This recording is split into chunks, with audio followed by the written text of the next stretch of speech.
Hi, welcome Granboard Online Pensacola. We're back with another video. Alright, today we're going to be talking about repairs to your board. Sometimes things start to go wrong, the segments aren't working, you got tips that break off in there, it gets to be a nuisance, and sometimes just depending on where you're playing at, your garage, outdoor, it's going to get dirty and things are going to start to go wrong. So today we're going to go through how to troubleshoot your board, take it apart, and then get some tips out, okay? Very carefully at some point, lay your board down. Don't forget, you do have the button here, so if you can lay that off the edge of a table, or just be careful as you're working on it so you don't damage your button, okay?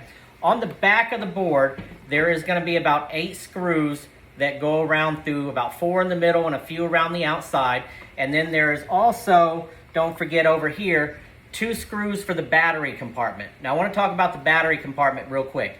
You only power up your dartboard one of 2 ways, okay? Either you use batteries and you do not use the power cord, or you don't put batteries and you run a power cord, okay? The best way is with the power cord, that way your board will never die during a match or anything like that, but never run it with both batteries and the power cord. It may work for a while, a few months.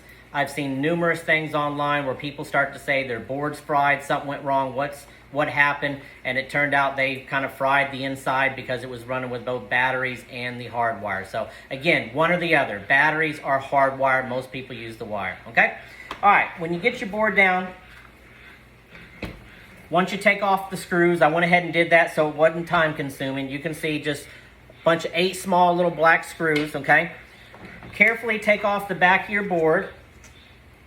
And now I'm going to show you, I'm going to point this down so you can see what's going on. All right. On the back of your board, first off, you have this rubber mat. It's very simple. It just sits across a couple pegs all the way around, and you can see it's just rubberized. It's to help protect the backing, okay? This is the most important part of the board. This is what they call the matrix. This is what sends all the signals and everything to everything that you hit. It's like a computer board. Be very, very careful with this. It does connect over here on the side, and you can see if you lay it in one direction, you can simply just flip this over like a pancake very slowly, but be careful not to damage this, okay? Now, if you are having problems with the segment not registering, you may be able to look on this matrix somewhere and you might find that one of the little wires is protruding out somewhere. You can try and solder it back, but you may need another one of these, or it might be worth just buying another board. But this is the brains of the board. You don't want to damage this, okay? But it's nothing. Just flip it right on over. There is, again, another thin plastic layer that protects all the segments. This simply comes out. Now, on this is where you're going to accumulate some dust. And I don't know if you can see on mine, you can see that there is a little bit of black dust. You can see it around the bullseye and stuff.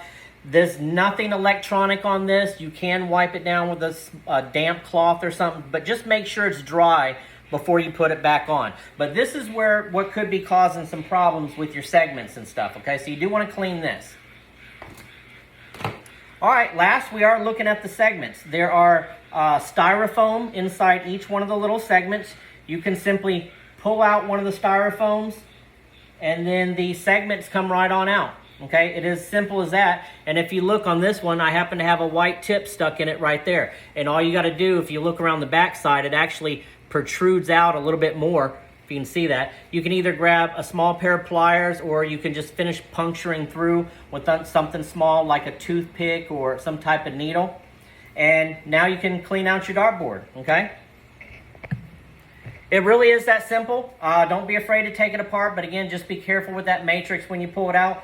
You can clean up your dartboard a little bit, put it back together, and you're good to go, okay? So I hope you liked the instructional video. If you have any comments about what I just talked about, shoot them in the comments below. Otherwise, we'll see you on the boards real soon.